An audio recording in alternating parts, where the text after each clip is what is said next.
But first, in issuing guidelines for how we should eat for the first time in 5 years, the federal government revises some of its long-standing advice. Hari Srinivasan has that.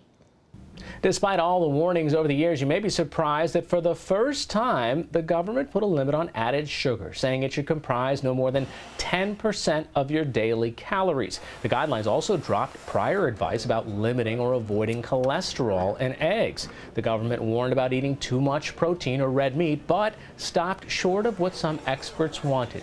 And it said moderate drinking of alcohol or coffee is okay. To help guide us through some of these guidelines, their impact, and the controversy, I'm joined by Allison Aubrey, food and health correspondent for NPR. So, Allison, let's start with sugar first. Sure. What is the right amount of sugar, and put it in terms that I can understand? Sure. Well, basically, the dietary guidelines are coming out and saying you should get no more than 10% of your calories per day from sugar, and that translates to about 10 to 12 teaspoons per day. Now, keep in mind, this adds up really, really quickly. It translates to about maybe 40 grams of sugar. That's the unit of measurement that people are used to seeing on labels. And so, for instance, this morning I had a yogurt for breakfast. It had about 20 grams of sugar. You add sort of one sugary drink or one muffin, you're at your daily limit. And, you know, basically right now Americans are eating about twice as much.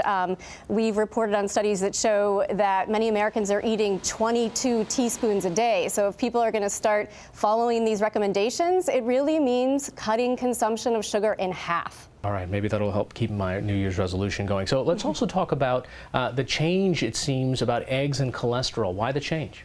Well, it's been sort of evolving nutrition science, I would say.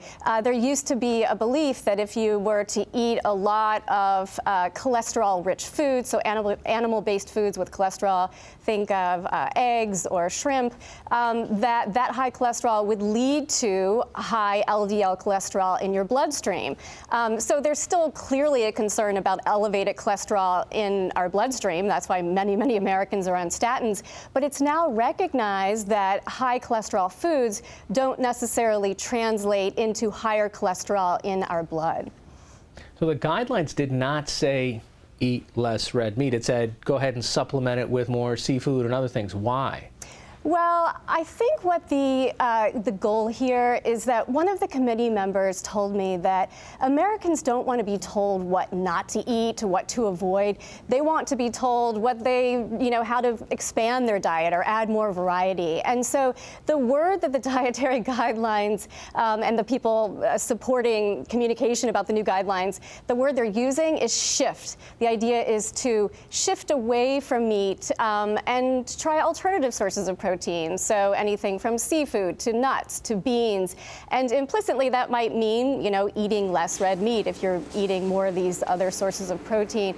It's a little bit controversial. The committee that helped advise the administration on what should be in these guidelines came out last year and said, hey, we think you should tell Americans to eat less red meat. But in the end, that's not what's in the dietary guidelines. And what do nutritionists or experts in this think as well? Well, there is some criticism, I have to say today. I've spoken to several top nutrition researchers who say, a limit on red meat really should have been put into the guidelines. Otherwise, Americans might just be confused by this message about shifting. And I think the range of opinion goes something like this. I mean, some people say, well, if you're nudging Americans to eat a little bit less, that's enough. The other point of view is Americans need to be told, like, hey, there's too much red meat in your diet. They need a specific limit, but again, that's not there. The fact that these guidelines come out only once every 5 years, it almost makes it a political document. It's a statement by an administration on what they think the government thinks people should or shouldn't eat, right? Well, I don't see it so much as a political document as I see it as kind of a consensus report. There's a lag factor here. I mean, you pointed out at the beginning that just now do we have a recommendation to limit sugar. I mean, your grandmother could have told you that too much sugar is bad for you.